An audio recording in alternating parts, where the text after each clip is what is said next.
জুলাই অভ্যুত্থানকে রাষ্ট্রীয় ও সাংবিধানিক স্বীকৃতি দেয়া হবে। সংবিধানের চতুর্থ তফসিলে তার বর্ণনা থাকবে। ভবিষ্যতে অভ্যুত্থানে অংশগ্রহণকারীদের বৈধতা নিয়ে যেন কোনো শাসক গোষ্ঠী প্রশ্ন তুলতে না পারে, সেজন্যই সাংবিধানিক স্বীকৃতি দেয়া হবে। পাশাপাশি অন্তর্বর্তী সরকারকেও বৈধতা দেয়া হবে, এমন মন্তব্য করেছেন বিএনপির স্থায়ী কমিটির সদস্য সালাউদ্দিন আহমেদ।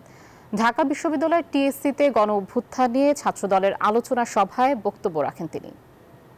আগস্টের 5 তারিখের আগে এই জুলাই সনদ প্রণয়ন করতে হবে।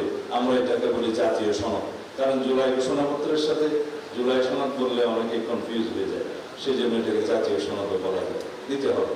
কিন্তু যেই ধীর গতি লক্ষ্য করছি, তাতে আমার কাছে মাঝে মধ্যে মনে হয় এই সময়ের ভিতরে তারা কি করতে পারবে। আশা করি আমরা করতে পারবো, আমি আশাবাদী।